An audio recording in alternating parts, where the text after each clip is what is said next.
afternoon, everyone, and thank you for joining us for the March edition of What Are You Reading?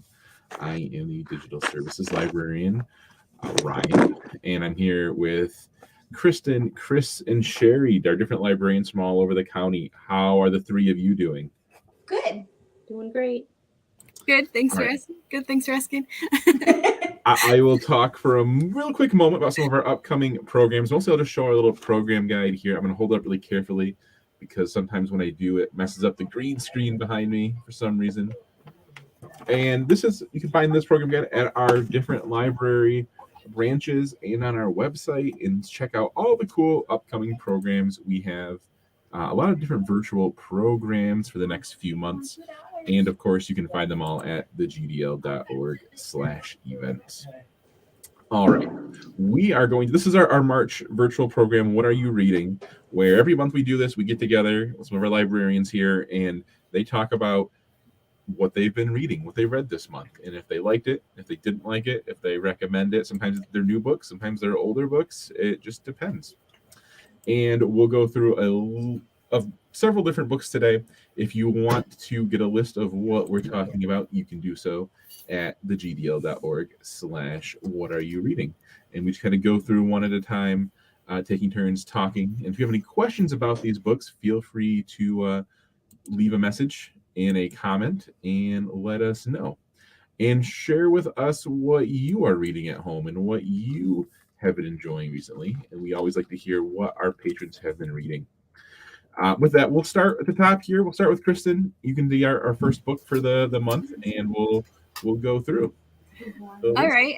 Do we want to start with our theme of the month, or? Yeah, I didn't even talk about that. So yeah, the theme of the month, we kind of had an idea where we'd all read books with numbers in the title, and maybe we should start with that book first for each of us, and Kristen can introduce us there. All right, so for the number book that I read this month, it is The 22 Murders of Madison May by Max Berry. And this book is pretty self-explanatory by the title, but it comes with a twist. So in this book, we have Madison May, who is murdered 20-some times, but each time is in a different reality. So so in the book, we're trying to figure out how this keeps happening to her.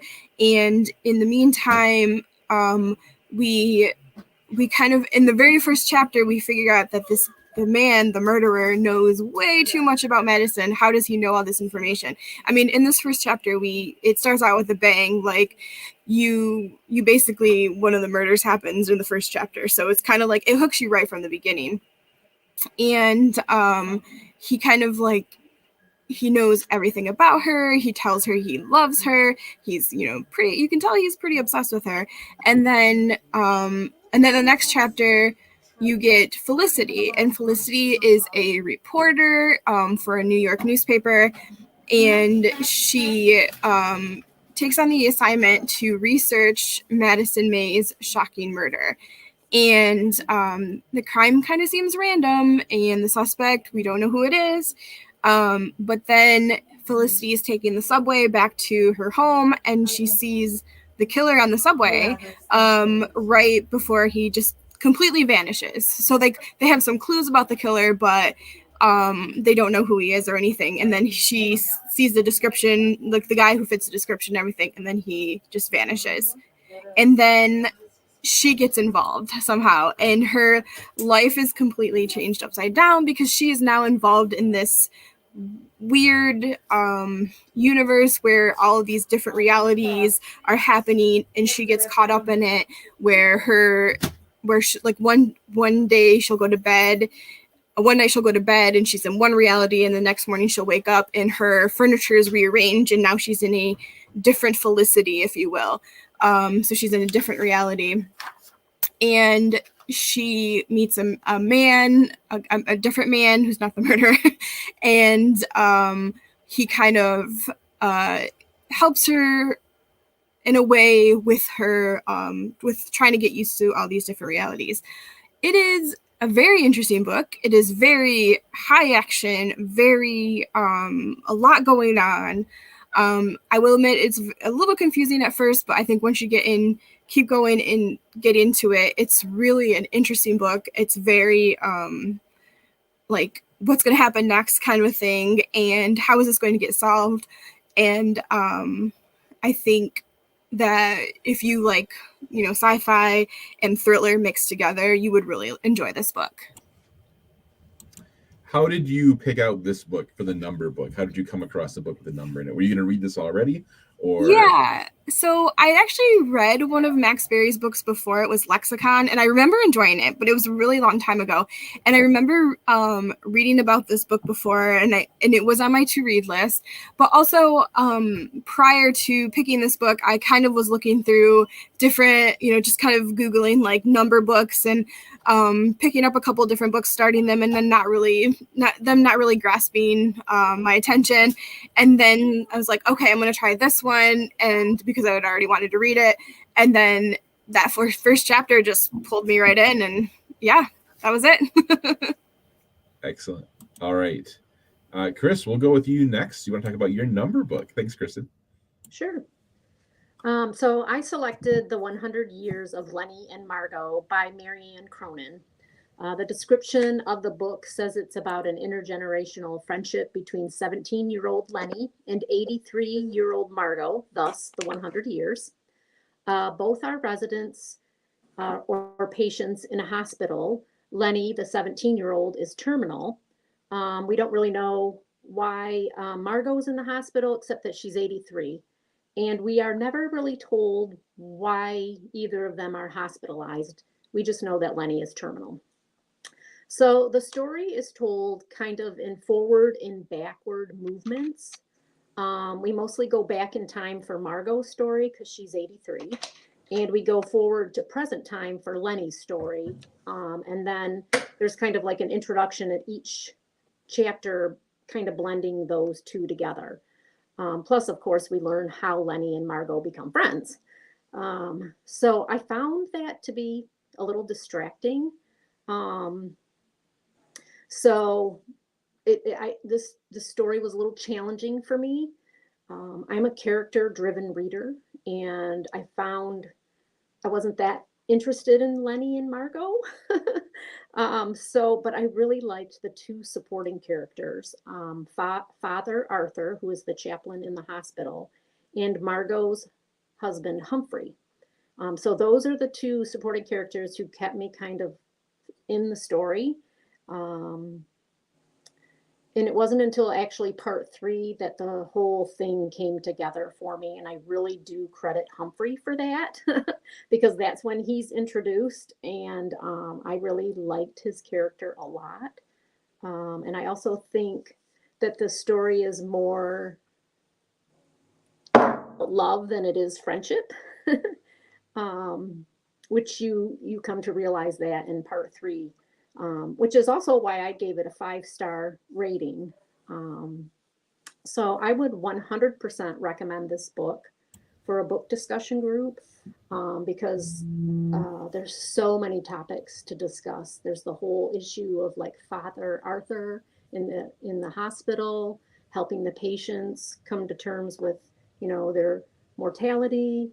There's 83 years of Margot's life where she goes through a lot to get where she is at age 83. So I would recommend it. And actually the same question that I asked Kristen. Is this a book you picked out because of the theme, or would you have read this anyway? So it's kind of been on my radar for a little while because I've seen it coming and going for different book clubs.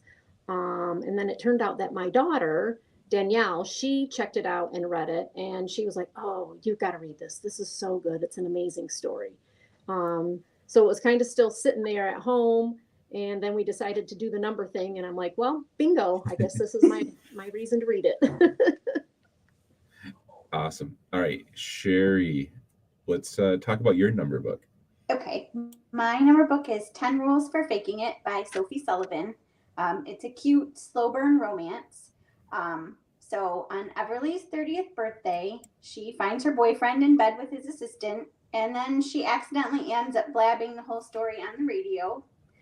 She's a producer at the radio station, and her friend is going to sing happy birthday to her on the radio. Her friend is the DJ, and she doesn't realize this and tells the whole story.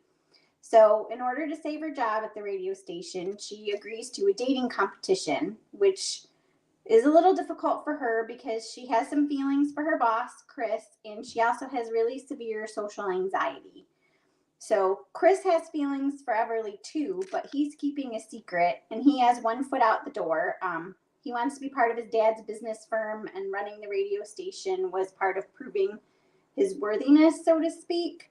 But they have a powerful connection. Everly does go on her dates and relays all of this over the radio station. The viewers all seem to be really into it. It was really fun. It was entertaining. It was really sweet. And I really enjoyed the depiction of social anxiety because that's pretty rare for a romance. This is actually the first book in a series. I think I talked about the second book before. You don't have to read them in order. They can pretty much be read standalone as well. But if you're just looking for like a cute, feel-good story with some depth to it, this would be perfect.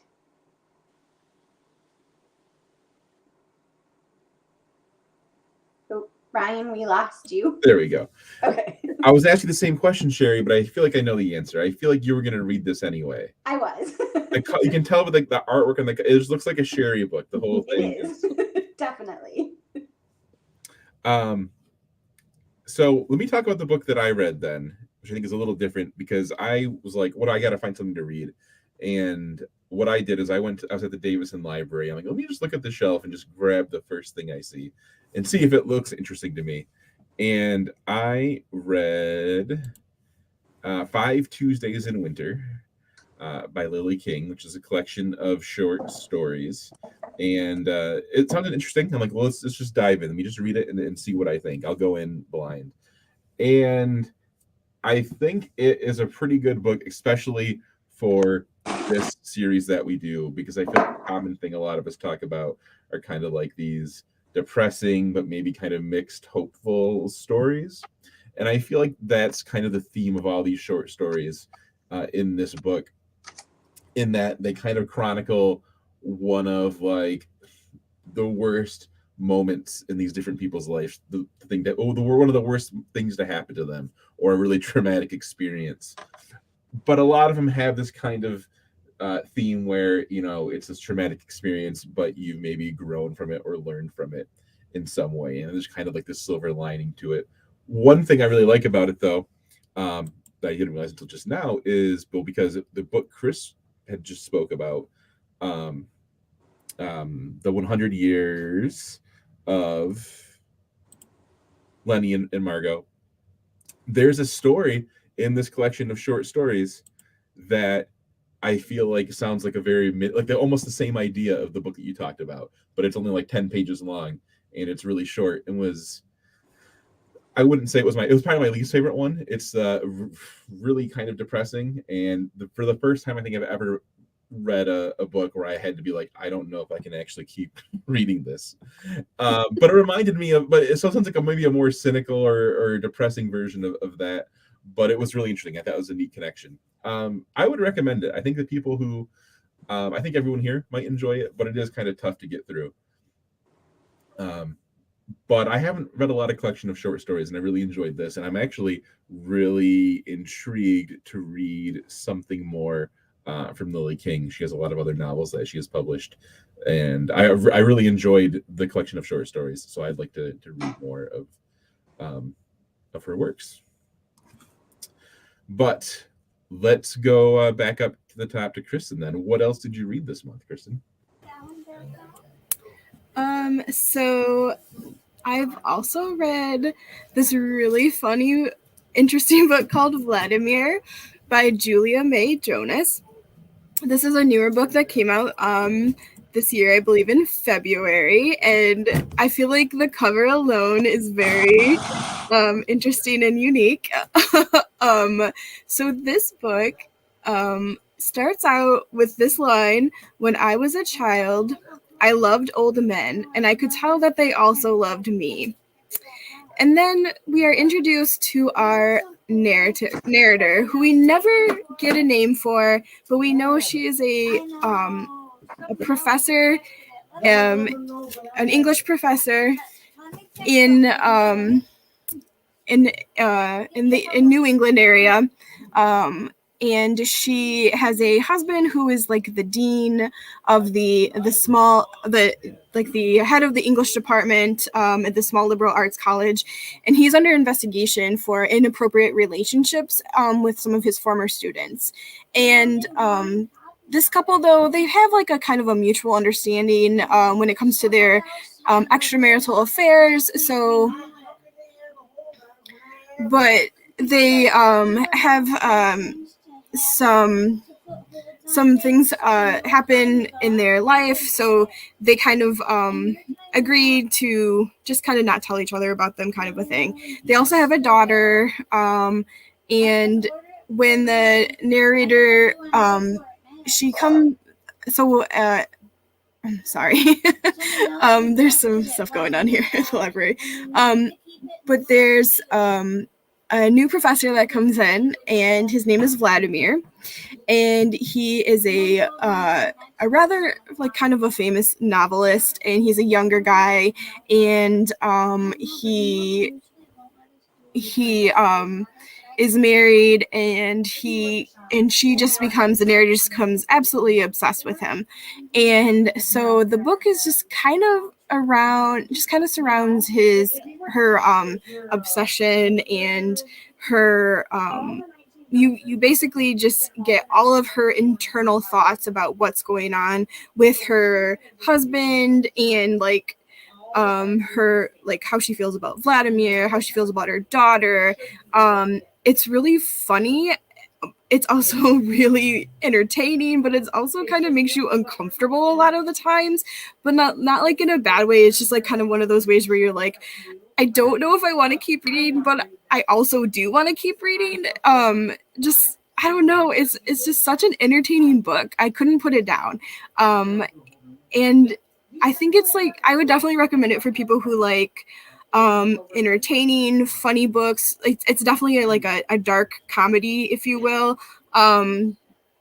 Definitely for those who like academia books, because it does take place in at a college. But yeah, it does remind me of other books that I've read. It kind of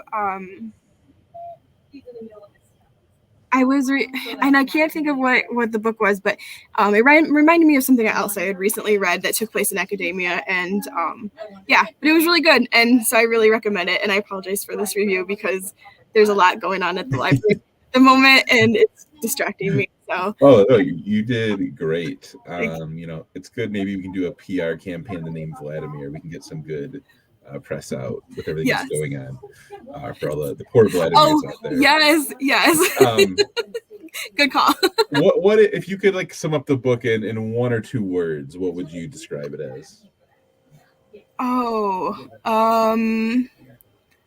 I would say funny and uncomfortable. That's a good combination. I like that. Yeah. All right, Chris, let's go back to you for your next book. What do you want to talk about next? Okay, I'm going to talk about the author Alex Gino's two stories, George, written in 2015, and Rick, written in 2020. I want to talk about both of them because I think the two books worked really well to be read, kind of back to back and together. So George is the story of Melissa, who is a transgender young person. In her story, she shows grit and stamina to be true to herself despite all the obstacles and her age. I should back up a minute. These are junior fiction. I think in the first book of George, they are 5th graders, and in Rick, they are now 6th graders. So it's pretty much an easy read in the way that it's written. It's not hard to read for that age group. So it's definitely good for middle school students, and I would say to some extent some upper elementary age kids. So it's a current affairs topic, I thought, and clearly, and it's worthy of all ages to read it, mostly because I feel like throughout the whole story, while Alex Gino doesn't really get deep into it, it is definitely enough. I'm stumbling here because I don't want to be, I want to do it justice. Because it's written for kids, you know, there's not a lot of discussion about, it's more of a presentation of how George gets people to understand that she is Melissa. Does that make sense? Especially because she's in 5th grade. So I do think in the first book of George that the writing is a little bit not as fleshed out for the story. And I think Rick is that better of the two. So it's actually a companion story. And Rick was a classmate of Melissa's. So throughout Rick's story, we also get to hear about how Melissa is doing in the middle school, even though she's not the focus. And so in Rick, Rick explores his own identity apart from his friends.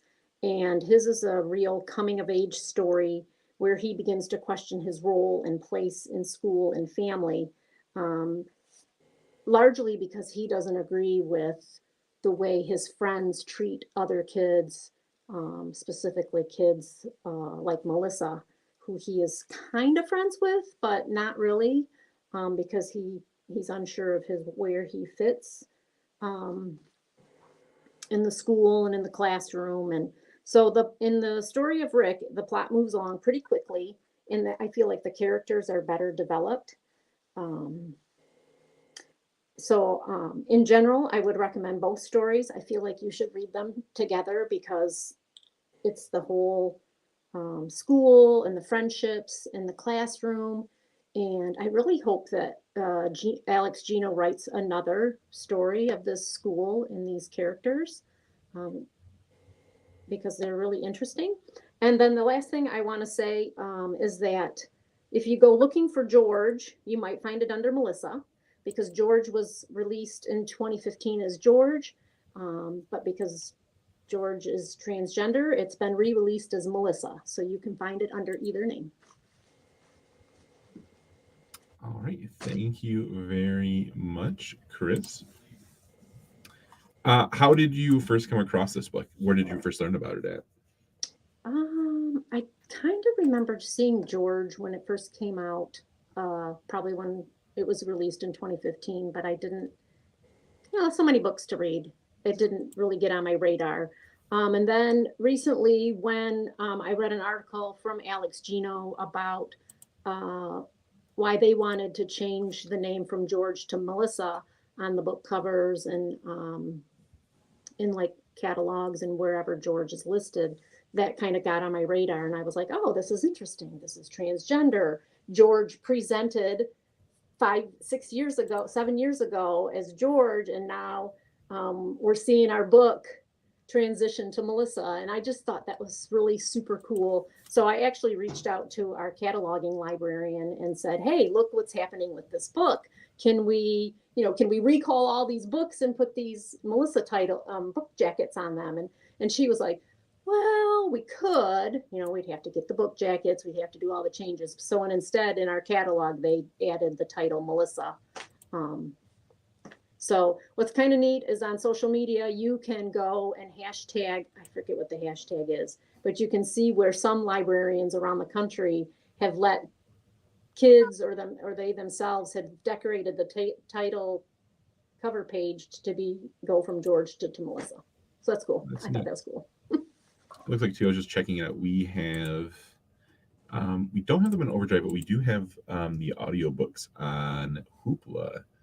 So if you need ever one of those, that's kind of neat. We have the audiobooks there. If you need to learn how to use Hoopla or questions about Hoopla, leave a comment and we can help you with that as well. Okay, Sherry, you are up next. What do you want to talk about? My next one is With Love from London by Sarah Geo. And if a book has a character that's a librarian in it, I'm probably going to read it. It's fairly new. It's been out about a month or so, I think. So Seattle-based librarian and bookstagrammer Valentina's marriage falls apart. Her husband leaves her for another woman. And then amid the divorce, she's notified she has inherited a bookstore from the mother who abandoned her when she was 12. The bookstore is in London. So Valentina spent most of her life harboring resentment for her mother for having abandoned her. So she heads to London and takes up residence in her mom's apartment while she's waiting to sell the store. She doesn't have any intention on keeping it. But as time progresses, she meets her mother's friends who portray her mother as a kind and caring woman who loved her deeply. So she's a little confused because her mother never contacted her after she left. And Valentina's mother is also left behind a scavenger hunt, something that Valentina loved as a child. And by following those clues, she discovers who her mother was, how much her mother did really love her, and what happened, and how the bookstore is loved by the community. So she develops an affinity for the bookstore and its customers, and her mother's amazing life in London. But the store's in a little bit of financial trouble. The taxes are really high, and she's not sure they can afford to keep it. So she sets out to try and raise money while also following the scavenger hunt. And the story has two timelines. It has Valentina's timeline and then her mother's in the past. And it's just really heartwarming and charming. And it's about found family and community and books. And it's just a good, feel-good story. And it's perfect if you liked The Last Chance Library by Freya Sampson or The Reading List by Sarah Nisha Adams. Those are good read-alikes for this one.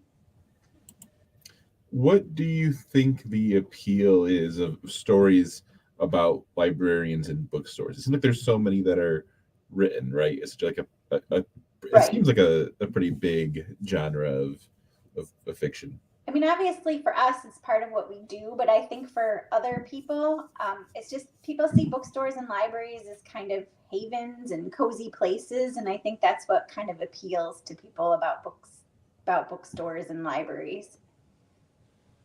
All right. Kristen, you have one more, I think? Yeah, I do. So the last one I wanted to talk about is Riot Baby by Toche Anyebuche. I looked that up so I could say his name right. So this book is a novella, and it was a finalist for like the Hugo Award and a lot of awards in 2021. So it's a really great novella if you're looking for a really quick read and just want to read something really powerful and interesting, but you just don't have a lot of time. This is a really good one to pick up. So in this book, we have Ella and Kevin, and they are brother and sister.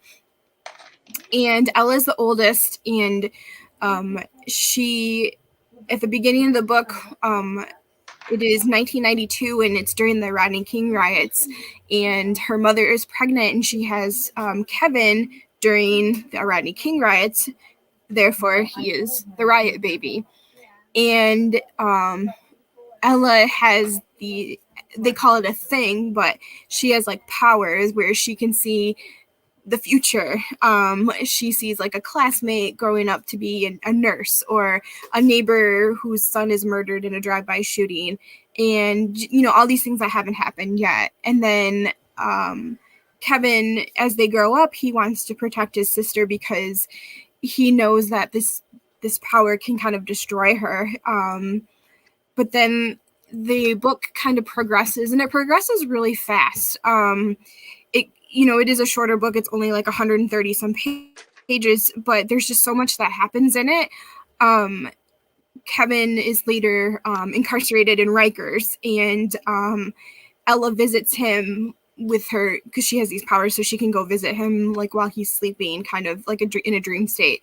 And they talk about all these things that are going on within the Black community. In particular, it focuses a lot on the shooting in Charleston at the church, and it's a hard book to read, I would say. So like, again, if you're looking for something quick, but I wouldn't say maybe it wouldn't take I'm trying to think of how to phrase this. It's a quick read, but it's so much packed in one little book. There's just so much anger and also hope in a way. I guess like kind of going back to what Ryan said in his talking about the 5 Tuesdays in winter, that little bit of hope within all of this kind of sadness. In this book, it's like that little bit of hope and all of this anger, which it's kind of like rightful anger. It goes back in like where Ella can see all these things that happened in the past, as well as, everything going on in the future. I really liked this book. I wish it was longer. I think that if it was more fleshed out, I think it could be such a great, great story. I would definitely, again, recommend if you're looking for something quick, but you want really something really good to read. I just want it to be longer because I feel like all of a sudden I get to the last page and I'm like, oh, that's it. I want more because at the end we're getting into like more sci-fi stuff with Kevin and just all these other things going on, and I just feel like I want maybe a sequel, I guess. I don't know. Like I just want there needs to be more here, but other than that, like totally great book. Dealing with race and I read this if you have a chance. What sounds interesting to me is the idea that it's grounded in these real events, but then it has this sci-fi supernatural sort of, element. Yeah. Why do you think that's the case? Like, why do you think the author, I haven't read the book, is there a reason for that maybe? Or is it just an interesting idea? Or I think honestly, sometimes it's maybe sometimes it's easier to tell a story through science fiction or like with a lens that's like not real when you're talking about real events, because it kind of gives you a way to almost separate yourself from them. Maybe that could be part of it. Also, I know he was really inspired by N.K. Jemisin and her fantasy series. I can't remember I'm not sure which one it was, but in writing about anger and like the fantasy aspects of it. So I think maybe that could be also why he wrote it this way. So yeah, I don't know, but I think that it's common for people, and people of color and LGBT authors to write stories like sci-fi or fantasy, and then but also have like real events and real things happening, maybe just as something to like, these are real, but also I want to tell a story through this way to separate myself, but also reach out to other people. Right, that makes sense. All right, thank you. Yeah, no, thank you, Kristen. All right, Kristen, what do you want to finish with? I'm going to finish with A Blizzard of Polar Bears by Alice Henderson. I don't know if anybody who's watching today tuned in February, but I had read a couple books that had a northern wilderness take on them, and so I'm continuing that theme myself with this book by Alice Henderson. So it's a mystery featuring wildlife biologist Dr. Alex Carter. This is her second mystery by Alice So it's by Alice Henderson, but it's about Dr. Alex Carter. So this is the second book. I didn't read the first book. I might go back to read it just because it's about Wolverines. So go blue. Anyway, so Dr. Carter heads to the Hudson Bay in Canada to the community of Churchill, where she's been called to do research on polar bears. So this area in Churchill is, I don't know if they said the month, but it's snowy, it's cold. I felt like they were in Antarctica. I don't know, super cold. So it's packed with lots of details on scientific studies, specifically the polar bears, but then there's a community of scientists up there doing other kinds of research on the environment and this and that, and we get to hear a little bit about that research as well. And in addition to the scientific process, we also hear a lot about what it's like to be a scientific researcher as well. So I thought that was all super fascinating to be able to read about science in a fictional setting. But as it's presented as a mystery, there's plenty of action and suspense. Maybe sometimes too much. And I say that because probably about a third of the way in, the kind of tough guy, bad guy action took over, and it was almost nonstop at that point. Just tons and tons and tons of bad guys doing stuff. So I really enjoyed the Northern Wilderness setting. It's definitely a character in this book. If you've ever read a book where, I think it's called The Dakota, the hotel is a character because of the location. This is definitely, the Hudson Bay is definitely a character in this story due to all the treacherous weather that Dr. Carter, gets caught up in. So it definitely has a science and pro-environmental message. There's quite a bit about that in the author notes and in the acknowledgement. So yeah, it's pretty good. I liked it. Do you think that your wilderness reading will continue? If you don't do the Wolverine book, will you go on to something else? Or you're looking for a different author? Or I'm not gonna lie. So I picked up our April fiction book title, and it's takes place on the shores of Lake Superior in Minnesota. So yes, I'm going to continue with that. we can do that. We can look forward to that then for next month. All right, thanks, Chris. Sherry, what's your last book? Mine is The Hunting Party by Lucy Foley. She has 2 other thrillers that were super popular. This was her first thriller, though. The Guest List was on the bestseller list for a long time, and then most recently, The Paris Apartment. I think right now it's number 1 on the bestseller list. This one, I'd read The Guest List and I read The Paris Apartment, so I decided to go back and try The Hunting Party. So there's a group of old friends, or you might want to call them frenemies. There's a remote lodge in the Scottish Highlands, a blizzard, and a murder. So most of the group have been friends since their days at Oxford, and they always gather over New Year's to celebrate. So Emma, who is kind of the outsider of the group, she plans a getaway to a remote Scottish lodge with only 3 employees and hopes it will be perfect. She's actually the girlfriend of one of the groups, so she didn't go to Oxford, so she's kind of trying to get everyone to like her. But as the days drag on, resentments old and new threaten their happiness until someone ends up dead. And you don't even know who the victim is until about 3/4 of the way through the book. You know someone's died at the beginning, but you don't know who it is. It's not even until probably about halfway through the book that you know which gender they are. And because the characters, I don't want to say they're all unlikable, but they have unlikable qualities. It really could be any one of them who ended up dead, and it really could be any one of them who wants the others dead. And the employees aren't left out of that either. They all have secrets. There's a reason they all are working in the remote Scottish Highlands. this is kind of a locked room, Agatha Christie type thriller. It does follow multiple points of view, but I didn't feel like it was confusing at all. I could follow all of the different people pretty well. Like I said, I read her other thrillers and I enjoyed them a little bit more than I did this one.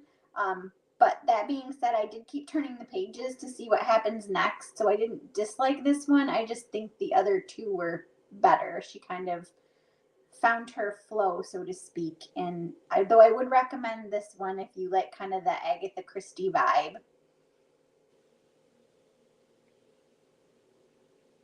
Oh, Brian, we can't hear you. Yeah, I'm not a big mystery person, but I do like it, like you might call it the Agatha Christie style, or the idea of they're all kind of trapped in this one location, and you have these characters who are stuck there, and that's kind of the type of mysteries that I really enjoy. Who would you recommend this book for besides mystery fans? I guess anyone who's looking for a quick read that they don't want to put down, it would probably be good for. Like I said, her other two thrillers I thought were better, but this one wasn't bad. I didn't dislike it. I just liked the other two better. Sure.